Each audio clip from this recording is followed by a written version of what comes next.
Pernah gak sih kamu bangun pagi dengan kepala yang pusing, badan rasanya lemas, dan moodnya jelek? Padahal semalam kamu tidurnya lumayan, atau setidaknya kamu pikir sudah cukup. Katanya, orang-orang besar seperti Elon Musk, Donald Trump, Margaret Thatcher tidur kurang dari 5 jam per hari dan badannya masih segar.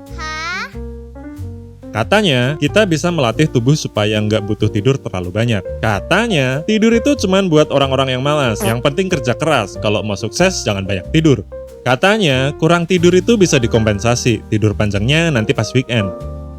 Hari ini kita akan membahas buku Why We Sleep, karya dari Matthew Walker. Katanya, buku ini ngomongin banyak fakta dan penelitian terkait tidur. Katanya, kalau mau cerdas ya tidur. Emang iya? Yuk kita tidur. Kenapa tidur itu penting?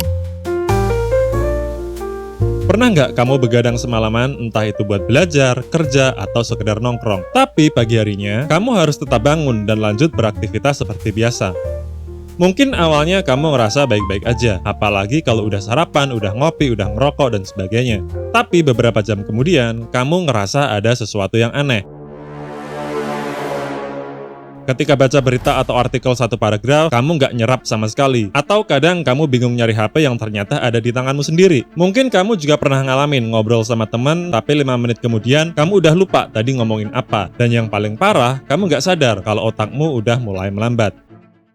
Di buku ini, Matteo bilang, kurang tidur lebih berbahaya dari yang kita kira. Salah satu fakta yang cukup menakutkan buat orang yang punya otak adalah, kurang tidur bikin otak kita mulai memakan dirinya sendiri.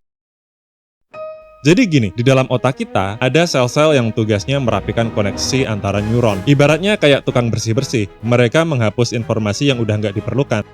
Saat tidur kita cukup, proses ini berjalan dengan normal, hanya koneksi yang udah nggak berguna yang dihapus. Tapi kalau kita kurang tidur, tukang bersih-bersihnya ini jadi brutal. Mereka mulai ugal-ugalan menghapus koneksi yang masih sehat. Akibatnya, kita jadi gampang lupa, makin sulit fokus, dan makin sering ngeblank.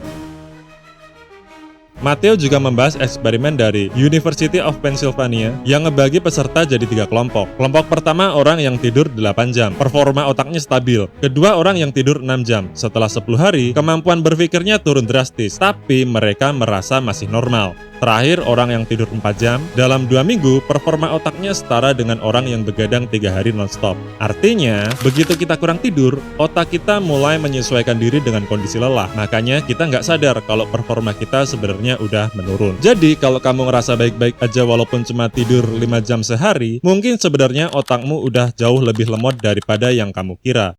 Bukan cuma itu aja, Matteo juga ngejelasin kalau tidur adalah kunci utama dalam proses belajar dan mengingat. Ketika kamu belajar sesuatu yang baru, otakmu menyimpannya di bagian yang disebut hipokampus. Ini kayak hard drive sementara, tapi hipokampus ini punya kapasitas terbatas. Kalau kita terus belajar tanpa tidur yang cukup, informasi itu nggak sempat dipindahkan ke penyimpanan jangka panjang. Akibatnya, besoknya kamu bakal lupa sebagian besar yang udah kamu pelajarin. Sebuah penelitian bahkan menunjukkan kalau kurang tidur bisa menurunkan daya ingat kita hingga 40%. Jadi, kalau kamu pernah ngerasa udah belajar mati-matian tapi pas ujian malah ngeblank, bisa jadi masalahnya bukan di otakmu, tapi di pola tidurmu.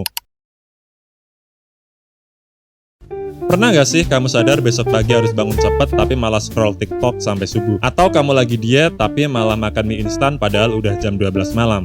Mungkin kamu mikir, ya udahlah cuma sekali doang. Tapi nyatanya, keputusan-keputusan kayak gini tuh sering banget kejadian pas kita kurang tidur. Ternyata, ini bukan cuma soal malas atau nggak disiplin. Ini ada hubungannya sama kerja otak kita. Di dalam otak kita, ada 2 bagian yang paling ngaruh ke cara kita berpikir dan ambil keputusan. Yang pertama namanya prefrontal cortex. Ini bagian otak yang mengatur logika, analisis, dan pengambilan keputusan yang rasional. Kedua, amigdala. Ini pusat emosi di otak. Bagian ini yang bikin kita gampang panik, marah, atau impulsif. Nah, kalau tidurmu cukup, prefrontal cortex bisa mengontrol amigdala. Jadi, kamu lebih rasional, lebih tenang, lebih bisa mikir panjang sebelum ambil keputusan. Tapi kalau kamu kurang tidur, prefrontal cortex jadi lemah, amigdalanya jadi ugal-ugalan. Akibatnya, kamu lebih gampang emosi. Hal-hal kecil bisa bikin marah, kesel, nangis, dan sebagainya. Kamu juga bisa jadi lebih impulsif, susah kontrol diri. Makanya, kurang tidur sering bikin kamu bocor alus, baik dalam keputusan keuangan, pola makan, atau kebiasaan sehari-hari. Dan ini nggak cuma teori. Sebuah penelitian dari University of California nunjukin kalau orang yang kurang tidur cenderung ngambil keputusan yang lebih beresiko dibanding orang yang tidurnya cukup. Artinya, kurang tidur bukan cuma bikin kita gampang emosian, tapi juga bisa bikin kita lebih ceroboh dalam mengambil keputusan, baik dalam bisnis, keuangan, atau bahkan hubungan. Kasus yang paling ekstrim, banyak kecelakaan fatal yang terjadi karena kurang tidur. Studi dari National Highway Traffic Safety Administration nunjukin kalau mengemudi dalam kondisi kurang tidur bisa sama bahayanya dengan mengemudi dalam keadaan mabuk. Jadi, kalau selama ini kamu mikir begadang cuma bikin ngantuk doang, coba pikir lagi deh. Kurang tidur bukan cuma soal kelelahan, ini soal gimana otak kita kehilangan kemampuan buat mikir jernih dan bikin keputusan yang benar. Di buku ini, Matthew Walker menjelaskan bahwa kurang tidur bukan cuma masalah otak, tapi juga bencana buat seluruh tubuhmu. Saat kita tidur, tubuh kita melakukan banyak hal penting, mulai dari memperbaiki sel yang rusak, mengatur ulang hormon, memperkuat sistem imun, dan yang lain sebagainya. Tapi kalau kita kurang tidur, semua proses ini terganggu. Dampaknya, sistem imun jadi hancur. Walker menjelaskan bahwa kurang tidur bisa menurunkan kemampuan sistem imun hingga 70%. Dalam eksperimen yang dia bahas, orang yang tidur kurang dari 6 jam semalam lebih rentan terkena flu dibanding orang yang tidur 7-8 jam. Karena saat kita tidur, tubuh memproduksi sel pembunuh alami, yaitu sel imun yang bertugas menghancurkan virus dan sel kanker. Begitu kita kurang tidur, produksi sel ini turun drastis dan efeknya bukan cuma bikin kita gampang kena flu. Kurang tidur dalam jangka panjang juga meningkatkan resiko kanker, penyakit jantung, dan bahkan mempercepat penuaan. Yang kedua, berat badan naik dan hormon jadi kacau. Matthew Walker menjelaskan bahwa kurang tidur mengacaukan hormon lapar dan hormon kenyang. Hasilnya, kita jadi kayak pengen ngunyah mulu. Bahkan kurang tidur dalam jangka panjang bisa meningkatkan resiko diabetes tipe 2 karena tidur punya peran penting dalam mengontrol kadar gula darah. Begitu kita kurang tidur, tubuh kita jadi lebih sulit memproses glukosa yang akhirnya bisa menyebabkan retensi insulin, faktor utama penyebab diabetes.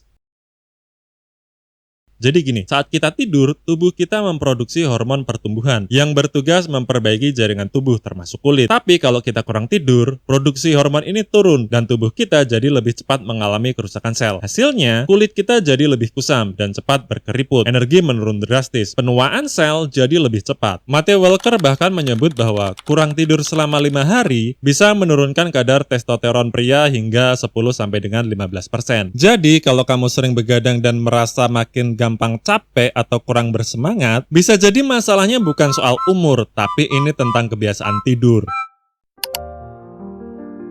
Oke, sekarang kita udah tahu betapa pentingnya tidur. Masalahnya, tidur cukup itu lebih gampang diomongin daripada dilakuin. Banyak dari kita mungkin udah sadar kalau kurang tidur itu buruk, tapi tetap saja susah buat tidur lebih awal atau dapat kualitas tidur yang benar-benar nyenyak. Jadi gimana caranya biar kita bisa tidur lebih baik? Di buku ini, Matthew Walker ngasih beberapa solusi praktis yang bisa langsung kita lakuin. Pertama, tidur dan bangun di jam yang sama setiap hari. Kunci utama tidur yang berkualitas adalah konsistensi. Otak kita punya jam biologis yang disebut circadian rhythm yang mengatur kapan kita harus tidur dan kapan kita harus bangun. Kalau kita tidur di jam berbeda-beda setiap hari, otak kita jadi bingung dan tidur kita gak akan pernah benar-benar nyenyak.